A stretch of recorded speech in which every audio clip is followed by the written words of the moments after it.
Awesome. All right, let's kick off. Hi everybody. Thank you very much. Welcome to my quick talk on the topic of what even is a product team, what the product managers do, and what you should expect on one, including the likes of Scrum and this never-ending product journey. As is part of the course, lots of emojis, so get used to that. Who is this guy again? It's me. I'm George. Same guy as last time. 20 years in digital, spanning platforms, products, and operations for both UK and NZ companies and industries and businesses. Everything from small, strange crypto startups all the way up to, as Jared rightly pointed out, AWS. Just want to clarify this is neither endorsed nor sponsored by AWS. I just happen to work for them. Cats, video games, kickboxing, and automation. That's the things I like outside of work. And the automation bit does overlap into work. And of course, overusing emojis. As per last time, really encourage you to connect with me on LinkedIn if you can or want to. And that's the URL there. It'll be available on the slide deck, which gets shared at the end. And of course, it's on the recording, so you can take a quick look. Cool. All right. So let's kick straight into it. What even is product management? Well, ultimately, product managers are meant to figure out what it is you as an engineering team are going to build and why. That's the sort of boilerplate of what product management is. Really, what the longer form of it is talking to customers a lot. So, good product managers will talk to customers daily or weekly. I've somewhat flippantly put in here, we talk to customers so that you don't have to. There is a sort of preconception or a misconception that engineers either don't want to talk to customers or shouldn't be talking to customers. And I actually don't think that's right. And I'll talk a bit more on this later. Product people are meant to translate business problems into technical requirements. That is to say, as a result of talking to customers and doing research and figuring out what the actual product problem is to solve, we can then work with a development team to turn that into technical requirements so that we can actually build the thing. We control decisions about what features to build next, also known as a roadmap. And that last point, I think, kind of sums it up. We set the priority for the things that we're going to build, and we'll have some opinions on UX. UX being user experience for those who aren't sure. Now, quite often, project managers and product managers get interchanged. That's not what product management is. Project managers do something else. Product managers talk to customers and do all that cool stuff I just described. Now, I'm not going to linger on it too long because actually there's a bit more in the upcoming slides. But yes, don't call a product manager a project manager. They get very upset. As we progress, as I say, Jerry, do just call out questions if you've got them, or hold on to the end if you want. It's all good. So I want to talk a little bit about the product mindset versus the project mindset. So this is a kind of a core component of what differs between project manager versus a product manager.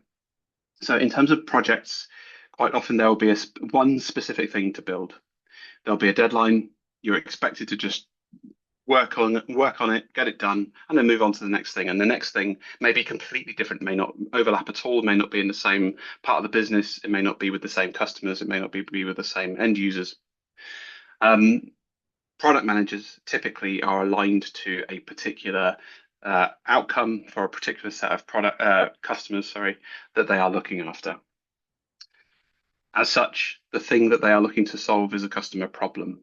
And to do that, they want to learn deeply from their users, figure out their behavior, and then we will create some solutions to those problems and we will iterate on those solutions basically forever.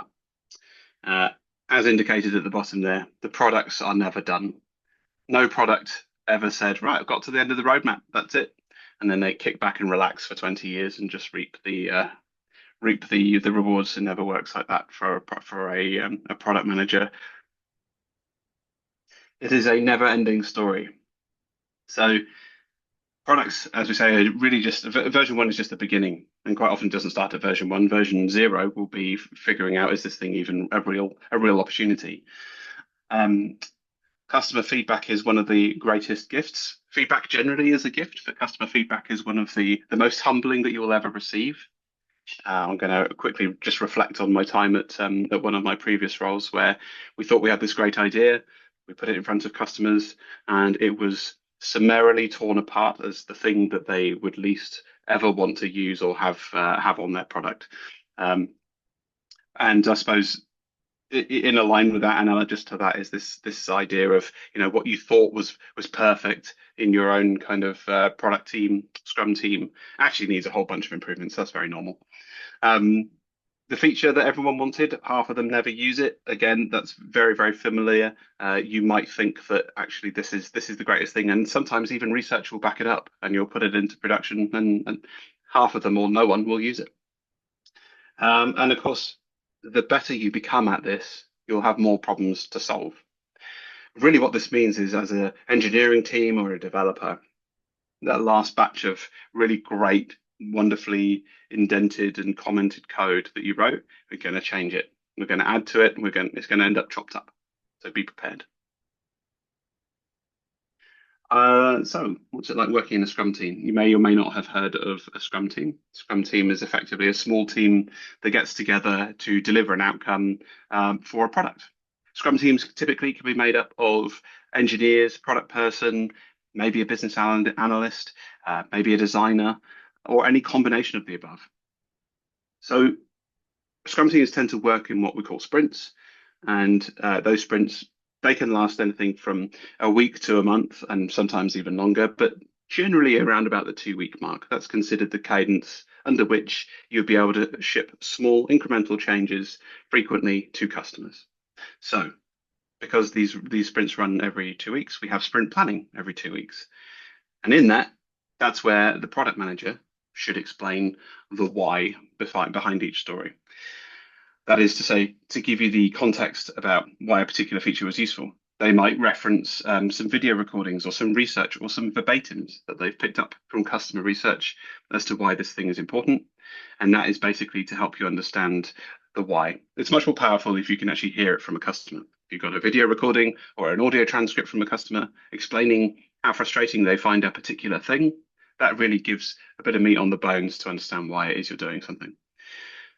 Where an engineering team comes in is to actually help understand the how we would achieve the solution and to estimate the effort behind it.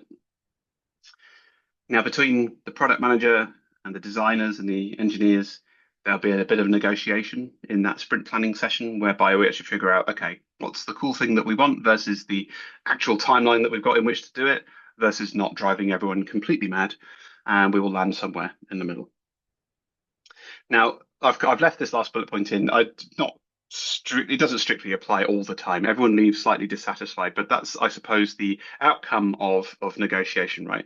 Everyone goes in with this sort of idea of the ideal outcome, and everyone's going to have to compromise a little bit to achieve something that's realistic. So that's what I was meaning there. Hopefully, you're not dissatisfied in any other way. So after sprint planning and you get into your sprints, which, as I say, generally about 2 weeks there or so, thereabouts is the common standard. Inside those sprints, you'll have stand-ups. Quite often they are daily. Sometimes they're not. Sometimes they're every other day, but typically daily.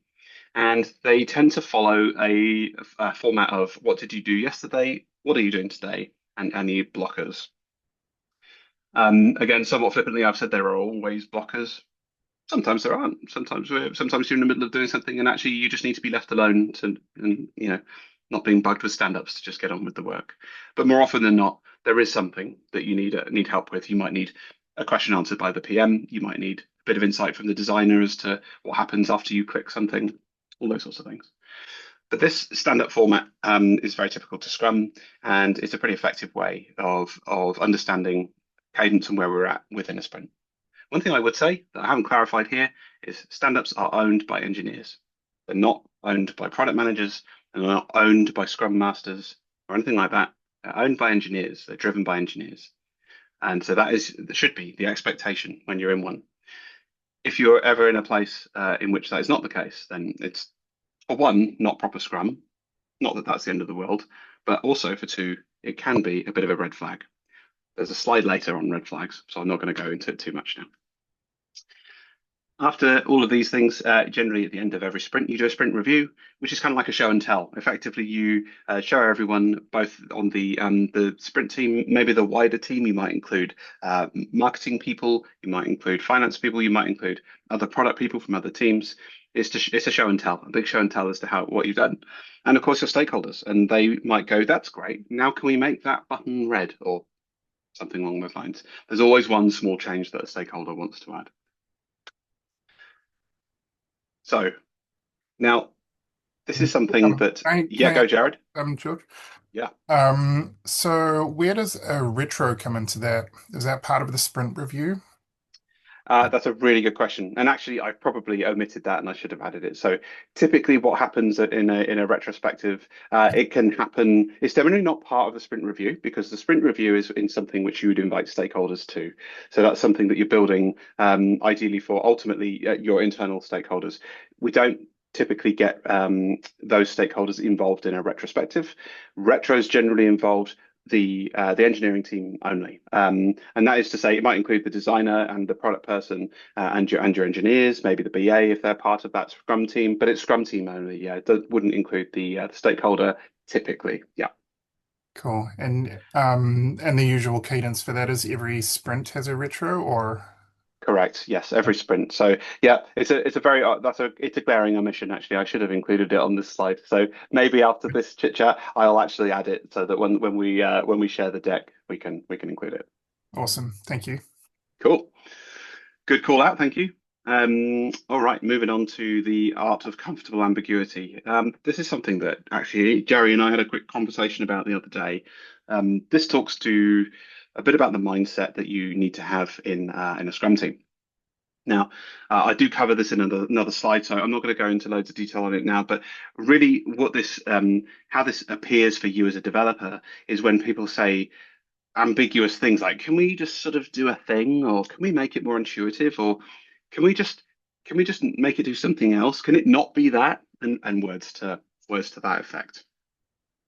What this requires you as an engineer to do is to become comfortable with ambiguity because non-technical people will very often have an idea in their minds that they want to achieve, and they're trying to communicate it to you, and you will then need to translate that into what that actually means. So what it means to you as a developer or an engineer is requirements do evolve. That happens. That will happen all the time. As we say, the product is never done.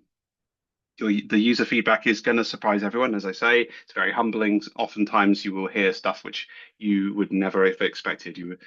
Customers will use products in a way that you were just not expecting. Simple requests hide complex edge cases, very, very common. So just changing the location of a button or, what happens when I mouse over that thing can actually be quite complicated. And really what this all boils down to is your technical expertise and input has a real impact here. Now, I'm actually going to hark back to my previous talk that we did on the job seeking in the age of AI. Really, there's a whole load of kind of ambiguity here that can be clarified with your technical expertise. That's what this is leaning into, is your technical expertise. Your job doesn't go away. You become even more important. So, how do PMs actually figure out what to deliver? I've called it the secret sauce here. So a good PM will, as I alluded to earlier, talk to users or customers very regularly. I like a minimum weekly, possibly daily is quite frequent, but minimum weekly, and that is to better understand the problems that we're looking to solve. Really, we want to deeply understand that problem. We want to then be clear on how to solve the problem, like currently. So if we've got something that's in play currently and the users aren't enjoying it, we need to know exactly how that's built and why customers are not enjoying that. That helps us identify those pain points, and that helps us work with designers and engineers to come up with prototypes, solutions quite quickly, which we then hope to test with real people. That test and iteration cycle is critical. And then we iterate based on learnings. So we'll watch how people use those products, and then we're going to iterate on it. Again, slide later on about how we did that at Lightbox. So I'm not going to steal my own thunder, but this um, identify, like talking to customers regularly, identifying the problem, prototype and test and iterate. You can do that in a day. You can do that from one meeting to another, and I encourage you to. It requires a bit of organization, but I encourage you to do it. Really, an engineer's role in this particular slide is to help us understand what is technically possible and how much effort it would need. But that's not the whole story. Customer-led discovery, the secret sauce. So we talked about how good PMs discover what to build. This is how great PMs discover what to build. It's all of that previous stuff, but with you involved as well. This was also news to me in one of my previous roles, but actually, this was one of the most effective ways to develop deep understanding of what it is you're going to solve. It's not just the product manager who should be involved in this, it's engineers as well, and it's designers as well. Everybody should be taken along on that journey, this journey here, of talking to customers, helping to deeply understand the problem, have conversations about it, get it prototyped, scribble on a wall, put post-it notes on it. This is not just the PM's job. This is everybody's job. So, in regard to development, um, I'm going to talk to back on the PM topic now. What do good PMs do? Well, really, they need to be able to answer questions quite quickly. So, as part of this whole process, and when we get into Scrums and the Scrum process and sprints themselves, you're going to have questions. One of the PM's jobs is to answer those questions quickly, bring clarity, but also to shield engineering from random requests from stakeholders. That happens a lot. Um, PMs are also there to help arrange and clarify how we're going to test these features. So, is it in an iterative process? How are we going to do that? Do we get it in front of customers? Are we going to use it in internal teams? We might even put it in front of another person in another team because they're the closest thing we've got to a customer at the moment, and that's okay. And to adjust that scope when the reality hits, because the reality is quite brutal, and oftentimes you'll have built something and sometimes it's wrong. That's normal. So, what we need from engineers is very early feedback on this user experience. Um, Communicate frequently, often, and clearly about when something is the scope is expanding, or actually that's going to be far too hard. Don't be afraid to say when something is too hard or when we're introducing unnecessary complexity. A Scrum team is very reliant on engineers to call this out, much in the same way that non-designers will have a view on what something looks like, but actually real designers are the ones who will be able to come up with something that's, actually going to work for a customer. Um, it's okay to suggest alternatives. So we might be able to achieve the same thing, but just in a different way. We need you to come to the party there. And I put be present there as well. Quite often it's tempting to sit back and almost be told what to do or to be dictated to. I encourage you as a member of a Scrum team to participate, be present, talk, ask questions. This does actually come along in a later slide as well, so I'm going to move on. Um, Again, I've talked a little bit about this in the past. Is that having common sense is a superpower, and it's not limited only to product managers. The expectation is that everybody brings this to the table. So where you have some user story or an experience that's being put in front of you that's inherently dangerous or potentially kind of could cause a lot of disruption. And I've got this example here about, the user wants to delete everything. You might want to just clarify that that is actually the outcome that the user wants. Maybe there's tons of form fields. Maybe we could make that better. Um, Quite often there's this, and this is less common these days, but having something working on a desktop versus on a mobile. Thinking ahead, actually, where would the user be when they use this? Oh yeah, they're going to be out and about. They'll probably be on their mobile. Maybe we should go mobile first. Um, Loading times. There's a whole lot of research that kind of supports the idea that if users have to wait, they'll leave your product. They'll leave it for something faster. And so common sense is often not so common. And so I encourage you as engineers and as designers to always think about the customer, think about it from a customer's perspective. Try and extricate yourself from being part of the development team, which is cool, But put yourself in the customer's shoes. Really, really important. And this leads me on to thinking around corners. So you may find yourself in a discussion with a Scrum team with a PM about a new feature. The types of questions that PMs love because it solves future problems that we didn't know we had are things like, what happens when this happens instead of Y, X instead of Y? Uh, what happens when, and the thing I love about this is like, what happens if they're on a slow internet connection? What if we've got 10,000 users? We're a victim of our own success. What happens when this all tries to happen at once? What happens when this form field is empty? Or what happens if, they don't know that that feature exists? All these things are indicators of thinking around corners, but also still putting yourself in the customer's shoes. Because as we know, customers often don't take a linear path when using a product. You might have designed a beautiful navigation that takes them from the home page to a product page to a detail page to a basket, but actually they may not see that. They may come straight in from a search result. They may not have seen any of the other supporting stuff and be right there on the buy page. How do they know that they can, I don't know, choose some other variants or there's some other supporting information that they needed? So thinking around corners and putting yourself in the customer's shoes, super, super important. And product managers love it. And really, ultimately, your Scrum team will be more successful if you can all think like that. I've put in there these questions prevent 3 a.m. bug fix calls.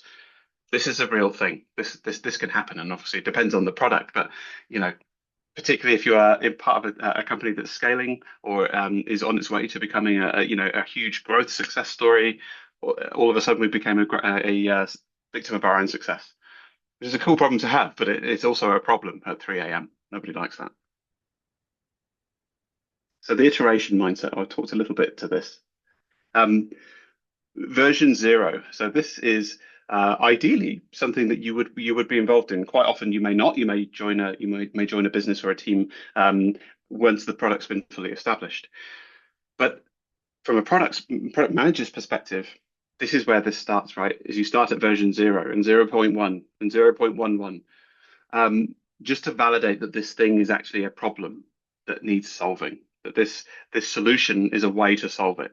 And quite often, a product will pivot before it even gets to version one. So you'll have a number of pivots and changes when it's still in 0 point whatever.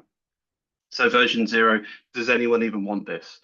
I've included a reference there to vibe coding. Again, it's the other session that we did the other week.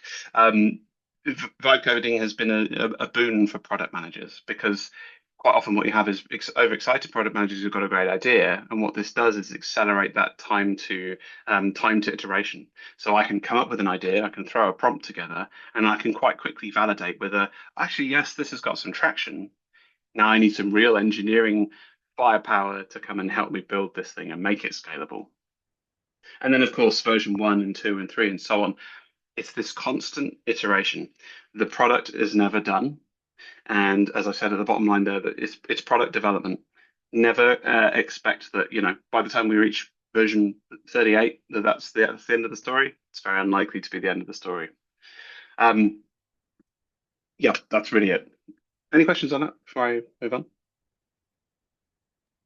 Um, yeah, just maybe slightly nitpicky. The versioning that you're using here, is this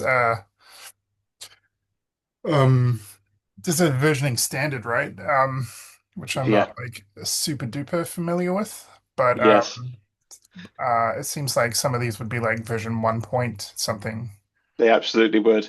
I didn't include that here, but yes, it's a really good call out. Uh, So from memory, it's major release, minor release, and what we call a point release.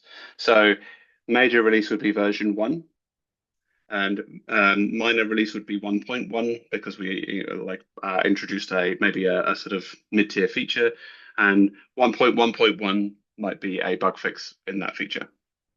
Um, I'm scraping the knowledge my knowledge barrel a little there, but I'm pretty sure that's how it goes. Major, minor, point release. Yeah.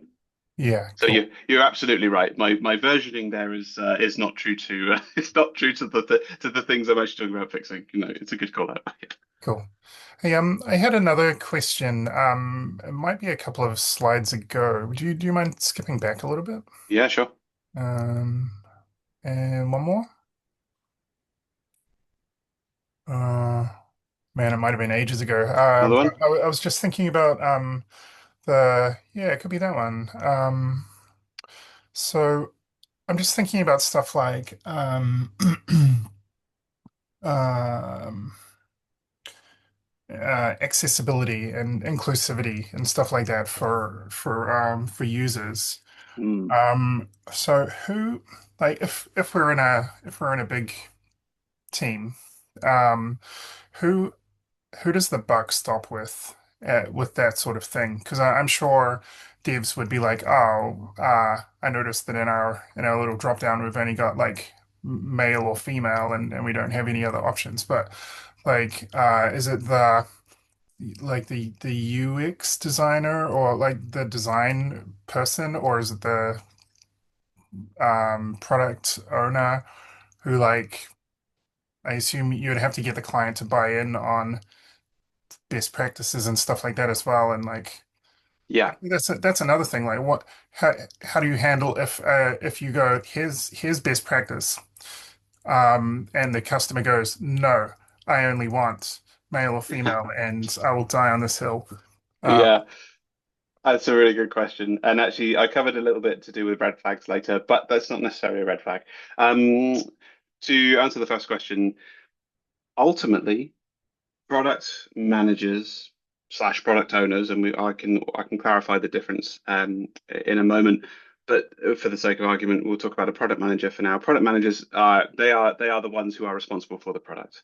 They're responsible for the experience on the product. They're responsible for the success of the product.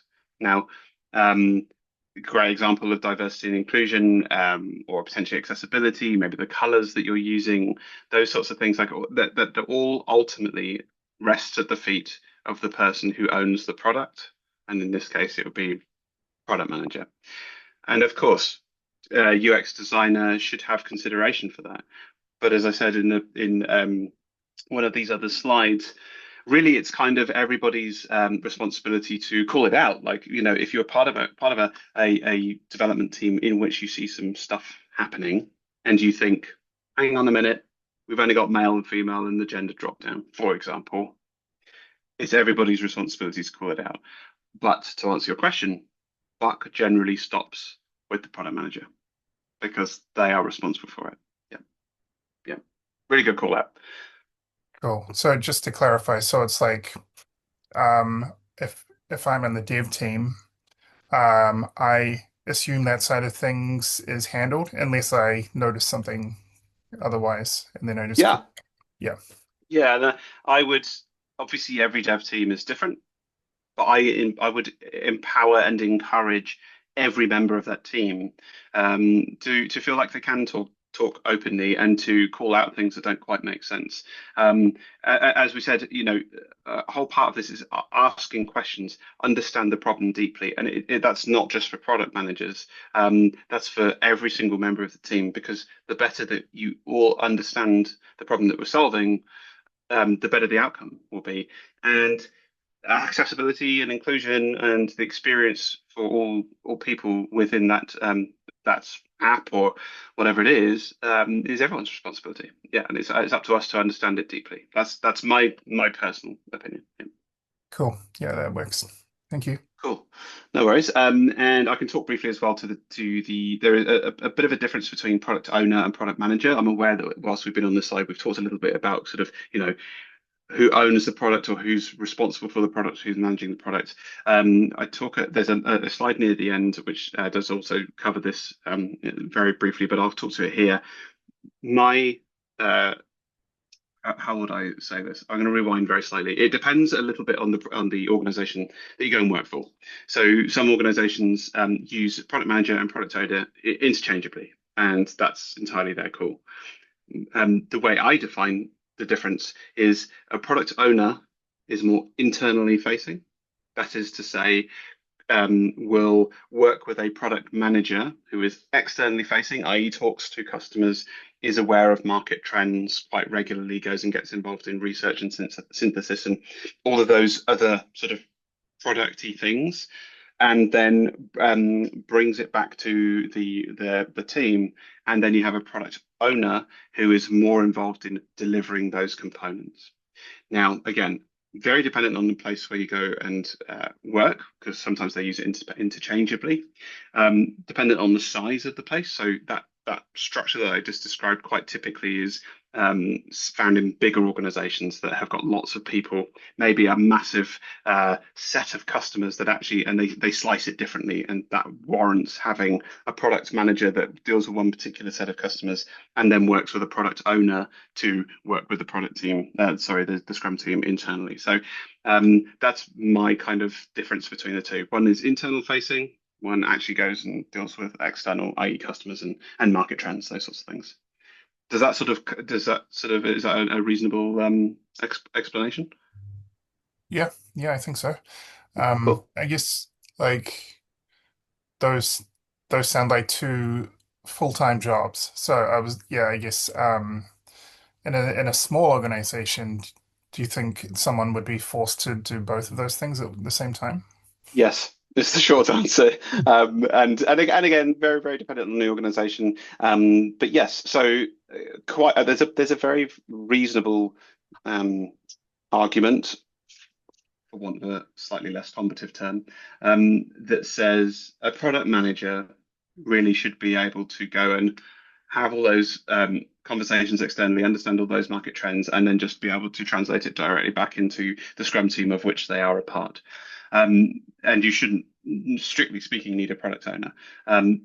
There are all sorts of arguments to the contrary, and typically, in my experience, it revolves around the scale of the organization and the teams and the silos that you may find yourself working in. That's generally when it happens, in my view. Cool. And I suppose I would actually just land on that and end on that, which is if you come into a place which says, "Hey, you're going to be a product manager, you're going to go and do all this cool user research, and then you're going to be part of a Scrum team to actually deliver it," don't be afraid. That's wholly normal, and is not overbearing or considered overwork. I would say that's pretty much table stakes for a product manager. Cool. Okay, thank you. Cool. All right, I think we got to version 6. Yes, the versioning one. Cool. All right, so let's move on to the real world example. So, as I alluded to in one of my previous talks, I have spent a bunch of time in various product roles, one of them being Lightbox. For those of you who don't know, Lightbox, it was a homegrown Netflix alike product that was built and developed in NZ and was done so in around 2015, 2016. I was very lucky to be part of the product team for that company. And as such, we were kind of up against actual Netflix. It was at the point where Netflix was really sort of burgeoning. It arrived, I think, a couple of years prior, but the selection of content wasn't huge. I don't think they'd particularly prioritized NZ as a region, and Lightbox had a bit of an opportunity here. And so yes, I was very lucky to be part of the team, and quite often, you know, what you start off with is this quite a grand view of what you think you're going to be delivering, which is basically Netflix again, but with a Kiwi twist, and all the things that comes with, right? Netflix, well known for having an absolutely vast content library. Questionable as to whether you want to watch it all, but they had a huge content library and all of these great recommendations, or at least a working recommendation engine. The humbling part of being part of that cool story, and I reflect very, very fondly on my time at Lightbox, an absolutely fantastic team, both from a like product design, finance, and management. Like they were all awesome. Um, the journey of building that product was actually quite different. Yes, of course, people wanted to watch stuff, but actually we got really into the guts of how they wanted to watch, and this was really the kind of the deep-seated user problems that people had that we were solving, right? Which was to play stuff without a delay. And this would have been in the sort of 2015, 2016 time, where mobile speeds were still not super quick. 5G wasn't a thing then. 4G was really just sort of, I think, either on the horizon or had only just arrived. And watching on your mobile was still considered quite a niche thing to do. And there were a whole load of kind of challenges to do with that. uh, Even things like customers wanted to just simply be able to choose to watch on one TV, and then when they came to the end of the day and wanted to watch it in bed, they wanted to be able to pick up where they left off. And yeah, to the third point on there, not lose their place when you switch devices. So maybe you did want to watch on a console, and then you come to watch it on your TV. You wanted to pick up at the same point. Now, this all sounds like real obvious hygiene stuff, but the point is these features, although considered table stakes, were actually the things that these humans really wanted in their experience. And we've tried a number of times to introduce a few other features. One of which I thought at the time was fantastic was this idea that do you remember back in the day you could embed a little Facebook kind of like option on various like product pages and all those sorts of things? Well, we were thinking, surely this is what people would want to do, right? You'd want to be able to log in to Lightbox, have a look at the latest episode of whatever it was you were watching, and see how many of your friends or family had also liked the same one, so that you could kind of, maybe have a chat about it or whatever. Um, we were convinced that this was a really cool thing that people wanted, and so we went into the design and test and iteration cycle. And the way that we did this was by mocking stuff up, so it wasn't a full development cycle. We mocked it up with a sort of lightweight, clickable prototype, and we did about 3 or 4 days of quite intense user um, interviews, which were recorded on a webcam, and we streamed them into another room in which the other half of the team were watching. And what we discovered was not only did people have an allergic reaction to this idea of um, other people being able to see what they had liked, but also why would I care about what so and so likes? His taste in films is awful. Why would I care? Um, but also we had this because of the way that we'd set it up and we'd streamed it into the other room.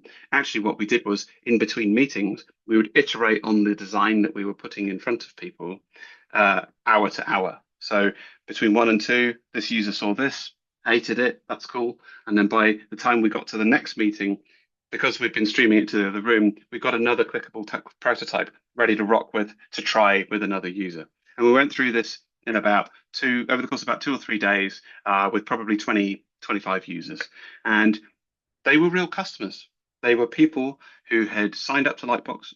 They watched regularly, and we reached out to them. We literally just reached out to them and said, "Hey, do you want to be part of beta testing? We'll give you, a Prezi card or some sort of something, an actual sort of, usable, useful reward for being part of the test."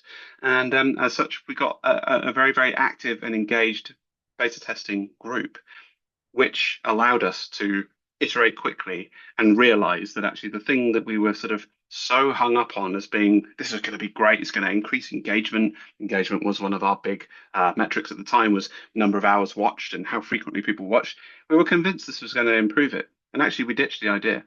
At the end of that 3 day of a sort of design sprint, which is pretty much what it was, we went, it's not going to be that. It can't be that. Actually, what we're going to do is we're going to make the page better, because during that process, what we had realized was people were they wanted to see more of the visuals about their chosen series or whatever it was that they were looking at. They actually wanted to see more impactful imagery to do with that. So that's the thing that we developed off the back of an original idea of surely they'd want some social kind of, integration thing. They didn't want that. They hated that idea. So that's an example of what we did in Lightbox, and it's knocking on the door 10 years ago now, but I still feel it's quite relevant, and I like telling the story to this day because it goes to prove that you might think you've got a great idea, but actually users, they'll tear it apart. So skills that make you invaluable. So if you're an engineer and you're looking to become part of, or you end up joining a product team or a Scrum team, um, there are a number of things that will help you to stand out. Technical skills, I'm not even going to cover that. That's table stakes. That's how you got the job. We're not going to talk about that. Things that will really make you stand out are asking these why questions, and don't be afraid to ask why. we've talked about this already. It's about understanding the problem. Feel free to suggest alternatives. If you, as a developer, know that something is going to cause trouble, feel free to suggest an alternative way of doing it that still achieves the solution to the problem. Again, put yourself in a customer's shoes. Think about those users. How are they going to use it? Where are they going to use it? Um, Although not directly analogous to this, one of the things we discovered with people with Lightbox was their internet connection for their TV was very, very flaky at best. And one of the most common reasons, people put their Wi-Fi routers in the weirdest places. They'll stick them like in a basement. They'll put them in a cupboard. They'll put them under the couch. They will, like we had one person who had theirs behind their microwave, which if you know anything about kind of signals and frequencies and that kind of thing, yeah, it's a terrible idea. So again, deeply understanding the context in which people are going to use your product is super, super important. Um, Understanding these trade-offs, we can do this or we can do that, but not both. So which one do we want? This is all about prioritization, right? And ultimately being that bridge between the technical um, implementation and the outcome, that is to say, the thing that we're going to do for customers, ultimately to make the business money, right? Um, I said this to Jerry the other day. I told him I was going to say it in this session. So here is me saying it. The PM motto is fall in love with the problem, not the solution. Solutions change, technology change, right?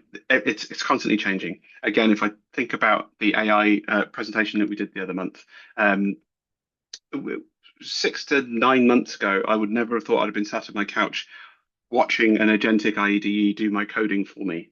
That's just mind blowing to me. Um, so fall in love with the problem that you're solving, not how you solve it. That's a really good motto to run by. Okay, red flags. This is not. This is so. I would just caveat this by saying this is not an exhaustive list, but also if you see maybe some hints of these things in an organization, it doesn't mean don't go and work there. It's really just a kind of a set of things to potentially watch out for if you're being told, hey, we're a Scrum team. We really value product management and so on and so on. If you see these things happening, it might be that it's not quite what it seems. First and foremost, requirements written in stone. That's very project management, not product management. So that's we've got a fixed timeline. We're delivering this thing. We think we know exactly what it is, and it's this. Off you go.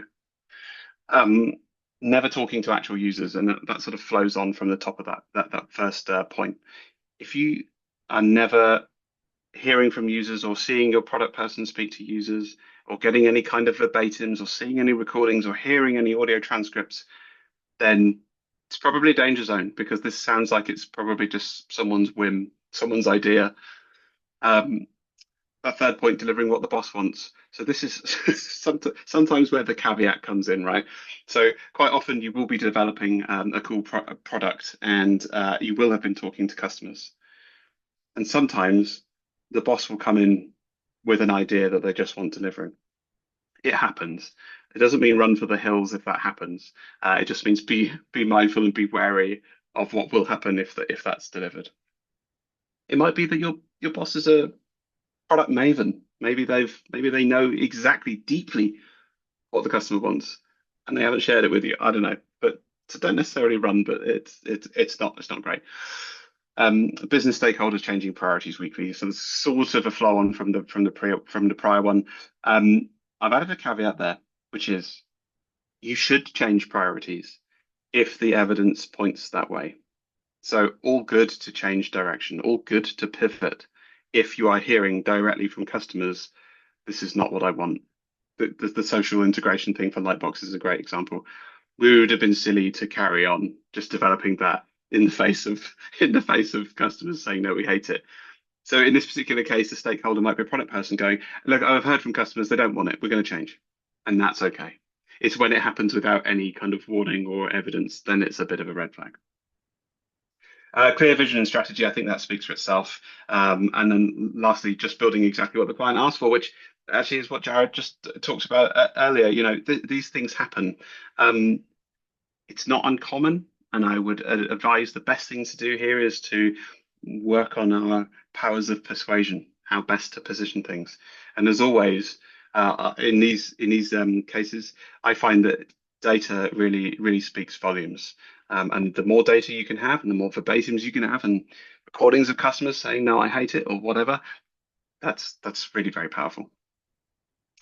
Um, and yeah, sorry, that caveat point is the one I just called out. Don't mistake iteration for changing on a whim. So iteration with evidence and research, that's okay. Cool. So if you want to thrive in a product team, really this just kind of wraps up a lot of what we've been talking about here. Ask loads of questions. You need to understand the problem. Be present in that refinement. Test test your work. And this is something that I've tried a lot in my time as a product person. If I've got an idea, I might even scribble it on a bit of paper, and I'll do a paper prototype with someone, and I'll just turn around to the person three desks down and go, if you were going to click on that, what would you expect to see? And then I go and do it to the other person. If you click on that, what would you expect to see? Just test, test, test, test. And it's not the exclusive preserve of a product manager. Everybody can test, and I encourage you to do it because quite often you'll be so uh, in love with the solution, in love with the idea that you come up with. Your job is to invalidate that idea. And if after testing it with some people and it still seems to be the right way, cool, carry on. And then suggest improvements. Of course, that's basically part and parcel of being present and participating, and understanding the business. Know why you're building a thing. Understand deeply the thing you're trying to achieve. Great that we're solving a customer solution, a customer problem, but it has to be paired back to what this means for the business. One of the things I wanted to talk very briefly about was a kind of if you were to be interested in moving to a product owner or a product manager type role, what would that look like? The long story short is there isn't a strict path. There is no map for this. But one of the things I have seen more than a handful of times now is this sort of this path, which is you may start as an engineer or developer, you may move into an analyst role and then become actually sort of so close to the customer problems that actually then you want to move over into the product role. That's all been quite a common flow that I've seen for people. I've worked directly with developers who have become product people, and I've worked directly with business analysts who have become product people. It's more of a mindset. It's a mindset thing, and it's to do with having constant curiosity, asking why, falling in love with the problem, not the solution. Um, I could probably have drawn a whole load of scribbles all over this because really, it's not the exclusive preserve of developers and business analysts. Designers, finance people, pretty much anybody can kind of ultimately end up in a product manager or a product owner role. It's again, it's primarily to do with your mindset and how you approach it. I've also just clarified there the internal facing versus external facing componentry of a product owner versus a product manager. And the last thing I want to talk about is the unholy triumvirate of design and product and engineering. If I reflect for a second on the most successful product teams that I've been part of, there is an overlap with these disciplines, and it is intentional. So you've got a designer who's maybe come from an engineering background, right? Maybe a front end dev, or maybe you've got a product person who used to be an engineer, and all sorts of combinations therein. The thing that makes product teams the most successful, at least to date, and that's why I've included the thinky emoji there, is an overlap between these disciplines because it means you understand each other's worlds. You can talk each other's language, you understand the constraints, and you understand the possibilities. So where these overlap, that's where magic happens. And the reason I said but for how long is because of what I alluded to earlier, and that's why we've got a little robot pointing out in the corner there. It's because things like agentic AI, even things like Canva, basically any kind of design tool or system that allows you to prompt and then create a thing, that's shortcutting a whole bunch of steps in here. But it hasn't gotten rid of it completely. There is still deep need for expertise in each of these areas to achieve the things that we want to achieve for customers. Um,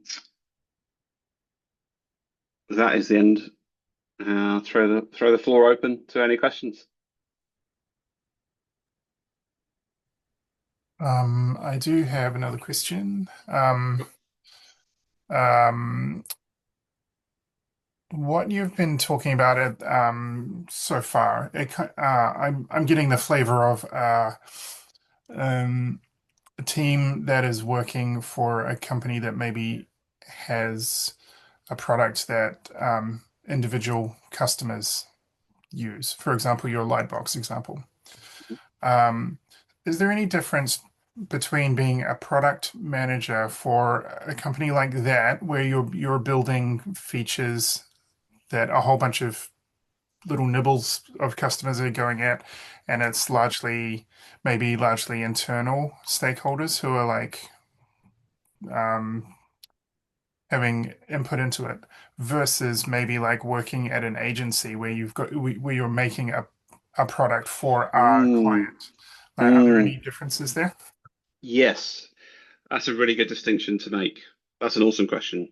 I've been in that position a couple of times.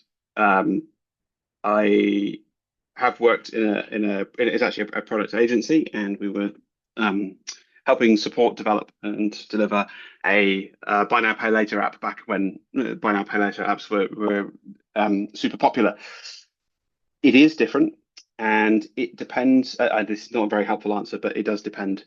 And by that I mean it depends on the relationship that the customer or the client has with your agency. So, thinking for a second from the perspective of a product manager who works for an agency versus a product manager who works inside a company, the challenge that I found was you almost become more of a product owner because you are basically busy delivering features and so on that have kind of already been defined in a perfectly reasonable and well thought out kind of refinement and research session, but you're not owning that session or those sessions.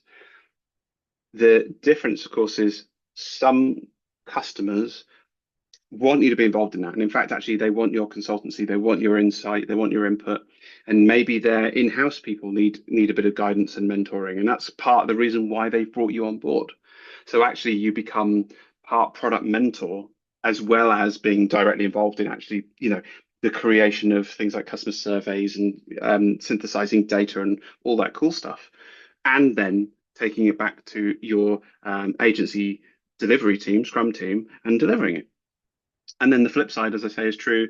Oftentimes they've got very, very capable product managers who they don't need your input per se. What they really just need is your support to actually deliver the thing that we've actually collectively agreed is going to be delivered.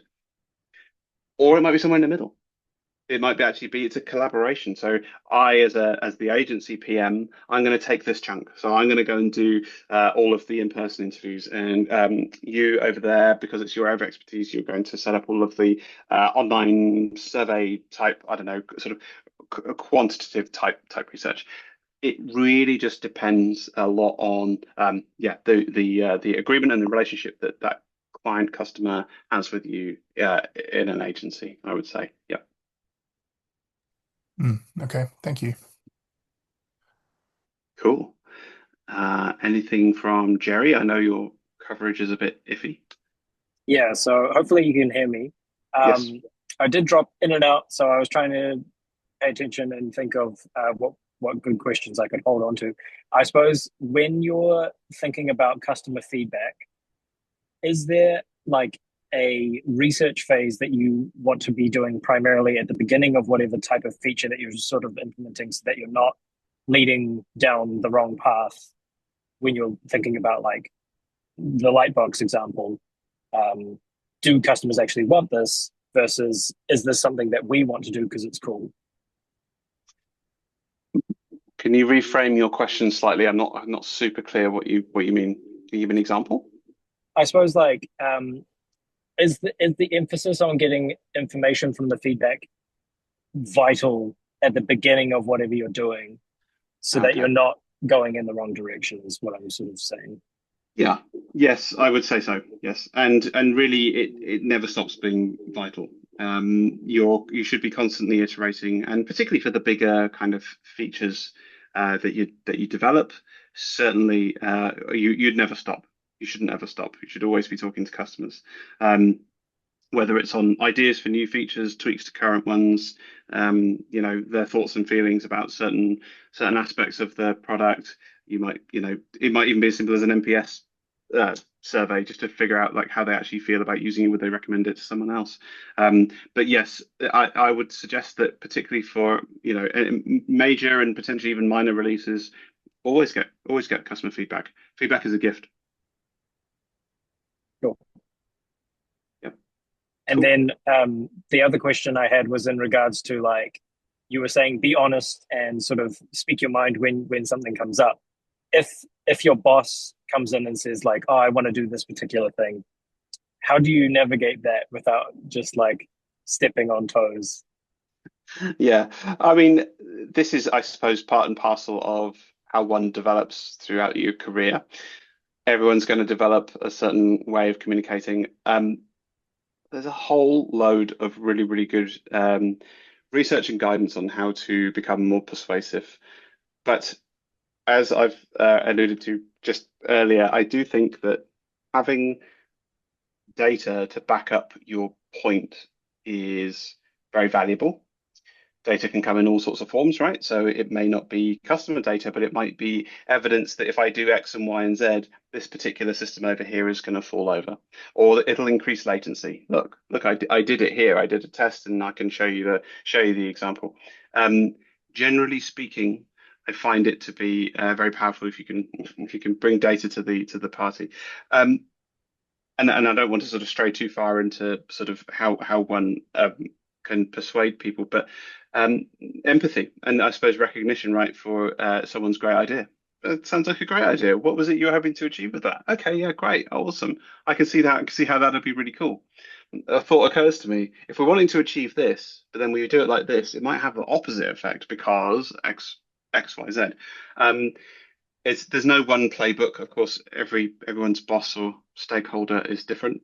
They all react in different ways. It's a skill that you'd have to develop, and there's books on it. I can't spend too long on it now. No, that's all good. Yeah, so I did dip out a couple of times, so I'll definitely rewatch this session when I get back home. Um, but that's all I've got in terms of questions off the top of the dome at the moment. But if I do think of anything, I'll get in touch. Awesome. Thanks, Jerry. Cool. That's pretty much me. Jared, anything else from you? No, nothing else question wise. Yeah, should we wrap up? Sure thing. I just want to say thank you. Thank you so much for the opportunity. It was really good. And yeah, open to connections via LinkedIn. If anyone watches this and thinks, actually, I want to know about X or I want to know about Y, I encourage you to find me on LinkedIn. Please reach out. As Jerry did, very open to just having some conversations, go and grab a coffee. Very, very happy to do that. Cool. Yeah. Excellent. Well, yeah, thanks again for your time and your expertise. And yeah, we'll see you again soon. Awesome. Cool. Thanks, Jared. All right. Appreciate it. Cheers, mate. Bye.